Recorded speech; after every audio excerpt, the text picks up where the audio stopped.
India में आपकी property है जो आप पहले ख़रीदे थे, अब बेच देना चाह रहे हैं और आप पैसे आउट ऑफ इंडिया लेके जाना चाह रहे हैं। तो क्या क्या प्रोसेस है, अपन ये समझने की कोशिश करेंगे। देखिए, इंडिया में अगर प्रॉपर्टी है तो आप सेल करें जब, इंडिया में टैक्स लगता, इंडिया में कैपिटल गेंस टैक्स लगता। तो इंडिया में कैपिटल गेंस टैक्स कितना है? अब देखिए, अगर आउट ऑफ इंडिया के आदमी हैं तो ये लोग क्या बोलते हैं कि भाई हमारे पास उन्होंने पैसे टैक्स नहीं भरते, इसलिए अब हम उनके सेल के टाइम पे ही हम टैक्स ले लेंगे, मतलब पूरा टैक्स रिटर्न डाले जब तक हम वेट नहीं करेंगे। तो उन लोग TDS जो है कंपलसरी, जो आपको पैसे दे रहा, मतलब आपसे ख़रीदने वाला पैसे दे रहा ना, तो उसके ऊपर जिम्मेदारी कर दी वो लोग कि ख़रीदने वाला आपको TDS कट करना 20% प्लस सरचार्ज प्लस सेस, तो 20.8 या 23% ऐसा कुछ आएगा। तो वो कट करना टोटल पे, समझिए 1 करोड़ की प्रॉपर्टी है तो 23 लाख कट कर देना, कट करके बाकी के 77 लाख आपको दे देता। वो 23 लाख आपके पैन नंबर पे डिपॉजिट कर देता। और ये जो आप इंडिया में प्रॉपर्टी है, इसके जो पैन में अब आपके डिपॉजिट हो गए पैसे, वो पैसे आपके एडवांस टैक्स के जैसा भरे हुए रहते हो, उससे आप टैक्स जब रिटर्न सबमिट करते उसमें प्रॉपर्टी की कॉस्टिंग वगैरह डाल के मेरे को टैक्स कम आया या मेरे को कुछ भी टैक्स नहीं आ रहा, तो वो पैसे वापस मिल जाते। अगर आप उसको अवॉइड करना चाह रहे हैं कि भाई मेरे को टैक्स कट ही नहीं होना, मैं कैट नहीं कट करना चाह रहा हूँ, तो फिर जो है आपको IT ऑफिसर के लिए अप्लाई करके आपका पूरा हिसाब वगैरह सबमिट करके उनसे एक परमिशन लेना पड़ेगा कि मुझे कम टैक्स कट करने का सर्टिफिकेट दो। जब वो सर्टिफिकेट मिल जाएगा तो आप कम टैक्स भरवा सकते हैं। और वो सर्टिफिकेट उतना अर्जेंटली नहीं मिलता, एटलीस्ट 1 महीने का टाइम लगता, ऑफिसर पूरा चेकिंग करके करा के देना पड़ता। नहीं तो आप फिर सबमिट करके रिफ़ंड ले सकते हैं, दोनों में से एक चीज़ कर सकते हैं। दूसरा क्या है कि अब आप पैसे बाहर ले लेना चाह रहे हैं, आउट ऑफ इंडिया लेना चाह रहे हैं, तो ये पॉसिबल नहीं है। प्रॉपर्टी इंडिया की है तो आपको इंडिया में ही पैसे लेना ज़रूरी है। ये इंडिया की प्रॉपर्टी बिक रही है तो इंडिया में पैसे डिपॉजिट होना ज़रूरी है। तो आपका एक NRO अकाउंट होना, NRO अकाउंट में पैसे डिपॉजिट करना, फिर वो NRO अकाउंट से जब आप NRE में ट्रांसफ़र कर रहे हैं या आउट ऑफ इंडिया के अकाउंट में ट्रांसफ़र कर रहे हैं, तो आपको एक 15CA और एक 15CB फॉर्म सबमिट करना था। तो 15CA आपको खुद साइन करना था, 15CB आपको चार्टर्ड अकाउंटेंट साइन करके देगा। तो ये कब मिलेगा, किस सूरत में मिलेगा कि आपके टैक्स ऑलरेडी पेड है, तभी आपको ये फॉर्म मिल सकेगा। तो ये टैक्स ऑलरेडी, क्योंकि आपका टैक्स कट हो गया सेल के टाइम पे, तो टैक्स ऑलरेडी पेड हो गया, तो इसकी वजह से वो मिल जाएगा। देखिए भाई, अगर मैं टैक्स नहीं कट कराया तो क्या होगा? तो देखिए, नहीं कट कराया तो जब आप पैसे लेके जा रहे हैं आउट ऑफ इंडिया, फिर जब जो है TCS सिस्टम है जिसमें जिसका टैक्स कट नहीं हुआ, अब आप लिख जाते वक्त फिर 20% कटाओ। तो अब अगर जब फर्स्ट टाइम अपन 20% कटा दिए जब सेल के टाइम पे, तो फिर से अपन लेके जाते वक्त एग्जेम्पशन मिल जाता, डबल नहीं कट करते वो लोग, फिर से 20% टैक्स नहीं कट होता।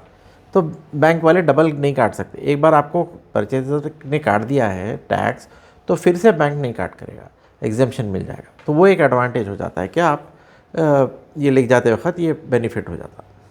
अब मेरे से कई लोग कई किस्म के डाउट्स पूछते, भाई देखिए मेरा US में मैं टैक्स बताता हूँ तो क्या होगा? देखिए, आप US में आपको ये पूरी इनकम जो सेल आ रहा है ये टैक्स बताना पड़ेगा US में, और US में जो भी टैक्स आपको अप्लीकेबल है वो टैक्स कैलकुलेट करेंगे, और ये इंडिया में जो टैक्स पे कर दिए हैं वो टैक्स का आप माइनस कर लेंगे वहाँ पे। मतलब समझिए आपको 1 लाख रुपए US में टैक्स आया, इंडिया में आपने ऑलरेडी 70,000 भर दिया है, तो और जो 30,000 है एडिशनल, वो 30,000 का टैक्स आप US में भरेंगे। तो खाली बैलेंस अमाउंट, डबल टैक्सेशन नहीं लगेगा आपको, तो खाली बैलेंस अमाउंट पे लगेगा। तो अगर आप सोच रहे हैं कि भाई मैं इंडिया में कैसा भी करके बचा लूँगा, तो भी आपके पैसे US में जाने वाले। US में जो टैक्सेशन का सिस्टम है उसके हिसाब से आपको कैसा भी टैक्स पैसे भरना पड़ेगा। तो इसीलिए आप ये देखिए कि आप इंडिया में भी सेफ़ रहिए और USA में भी सेफ़ रहिए। क्यों आप इंडिया में अनसेफ रहे कि USA में सेफ़ रहना चाह रहे हैं? इसीलिए दोनों जगह भी आप प्रॉपर कैलकुलेशन करें, प्रॉपरली आपके कॉस्ट वगैरह अच्छे बताएं, करेक्टली बताएं, ताकि आपको डिडक्शन मिलके कम से कम टैक्स आ जाए। अच्छा, अब ये एक हो गया कि भाई टैक्स का सिस्टम। दूसरा ये है कि अब जब मैं पैसे लेके जा रहा हूँ तो क्या होगा? देखिए, आपको जो भी चेक से अमाउंट मिल रहा है, जो भी आपको सेल डीड में अमाउंट मेंशन्ड है, सिर्फ वो अमाउंट आपका प्रॉपर्टी से आए जैसा बताया जा सकता है। ये अमाउंट नहीं जो आउट ऑफ सैलरी कोई लोग एक्स्ट्रा ले लेते हैं, ये भी मैं प्रॉपर्टी से बताऊंगा लिख जाते वक्त, ये गलत बात है, ये नहीं होगा। ये इसको आप एक्सप्लेन ही नहीं कर सकेंगे। देखिए आने के थे आपको 1 करोड़, मगर आपके अकाउंट में आ गए 3 करोड़, तो सेल डीड में देखें तो बैंक वाला बोलेगा भाई आपके सेल डीड के हिसाब से तो आपको 1 करोड़ ही आए, मगर ये पार्टी आपको 3 करोड़ दे दी, तो ये 2 करोड़ क्या है। मतलब इस पर फिर आपको जीएसटी, इनकम टैक्स वगैरह लग के पैसे, पूरे पैसे डूबने का डर रहता है। तो जो भी आप अमाउंट ले रहे हैं वो सेल डीड में आप मेंशन कर लिए और करेक्टली करिए, जो भी करेक्ट तरीके से रखिए, मैच होना आपके बैंक से आपका सेल डीड मैच होना। आप ऐसा जो है इंडिया के हिसाब से जाने का नहीं है आपको, प्रॉपर, क्योंकि आप आरबीआई के थ्रू पैसे लेके जा रहे हैं तो प्रॉपरली टैक्स पे करके प्रॉपरली बैंक को पूरा बैंक ट्रांजैक्शन बताना पड़ेगा हमें। ये सारी बैंक स्टेटमेंट कल के दिन अगर गवर्नमेंट पूछती है तो हमें ये बैंक स्टेटमेंट बताना पड़ेगा। और फिर एंड ऑफ द पैसे लेके के बाद में भूल नहीं जाना है, मार्च 31 हो के बाद में उसका एक रिटर्न भी सबमिट करना पड़ेगा कि ये ट्रांजैक्शन हमने किया, तो हम ये ट्रांजैक्शन का आगे क्या करेंगे भाई, ये आगे हमने ये हिसाब डालना है कि हम ये ट्रांजैक्शन के हिसाब से हमें टैक्स वापस मिलेगा, रिफ़ंड मिलेगा। तो जितना भी आपको टैक्स कटा था उससे तकरीबन आधा या आधे से ज़्यादा टैक्स आपको वापस मिल जाएगा, क्योंकि आपकी कॉस्टिंग भी होती है ना टैक्स, मतलब जब आप ख़रीदे थे वो कॉस्टिंग माइनस होगी, इन्फ्लेशन जो रहता है इन्फ्लेशन का बेनिफिट मिलेगा इंडिया में। फिर अगर आप री इन्वेस्ट कर रहे हैं, कोई दूसरा घर वगैरह ख़रीद रहे हैं, तो वो पूरा टैक्स माफ़ हो जाएगा। या फिर बॉन्ड्स ले रहे हैं तो 50 लाख तक के आप बॉन्ड्स ले सकते हैं, तो उसमें एडजस्ट हो जाएगा। तो इस तरीके से आप टैक्स को कम कर सकते हैं इंडिया में लीगल तरीके से। तो कंसल्टेंट को मिल के आप बात करके ये करेक्ट तरीके से लेके जाने का सिस्टम करिए। ऐसा कुछ भी अपने हिसाब से अपने माइंड यूज़ करके वगैरह करके करने से प्रॉब्लम में फंस सकते हैं।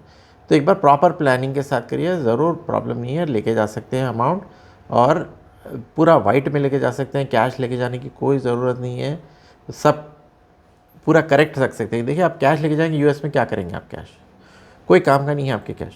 तो पूरा आप तरीके से वाइट में लेके जाइए, वहाँ पे आप कॉन्डो ख़रीदें, जो भी ख़रीदें उसका डिडक्शन यहाँ नहीं मिलेगा। आउट ऑफ इंडिया जब आप कॉन्डो ख़रीदते हैं तो इंडिया में उसका डिडक्शन नहीं मिलेगा। अलबत्ता वहाँ की गवर्नमेंट भी पूछती है कि भाई आप कॉन्डो के लिए पैसे कहाँ से आए इतने सारे, तो ये आप बता सकते हैं कि भाई इंडिया में मैं पे किया था, इंडिया में टैक्स भरा था, ये मेरे टैक्स पेड पैसे है, मैं इससे जो है ख़रीद रहा हूँ।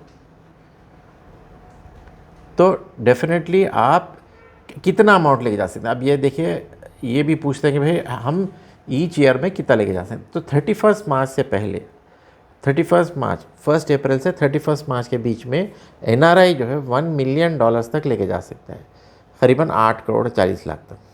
और इंडियन जो लोकल बंदा है वो अगर कुछ बाहर भी जा रहा था LRS स्कीम में, लिबरलाइज रेमिटेंस स्कीम में, वो $2,50,000 तक हर साल लेके जा सकता है। तो अब देखिए अगर आप एनआरआई का हिसाब ले लीजिए, $1 मिलियन आप लेके जा सकते हैं। फिर आपके दूसरे फैमिली मेम्बर्स, वाइफ है, वो एक और $1 मिलियन लेके जा सकते हैं। बच्चे हैं वो हर कोई 1 मिलियन लेके जा सकता है। भाई माइनर चिल्ड्रन है वो भी लेके जा सकते हैं 1 मिलियन। तो ये माइनर या मेजर का उसके अंदर कोई वो नहीं रखे लोग, तो वो उसमें भी आप लेके जा सकते हैं। तो उस तरीके से आप इंडिया के बाहर लीगली रिपैट्रिएट कर सकते हैं पैसे आपके, मगर प्रॉपर गाइडेंस के साथ, प्रॉपर उससे आप करिए, ज़रूर प्रॉब्लम नहीं होगा। और वहाँ पे भी आपको पैसे काम में आएंगे, आउट ऑफ इंडिया की कंट्री में भी पैसे कुछ काम में आएंगे, ये इम्पॉर्टेंट है हमें। Okay, thank you.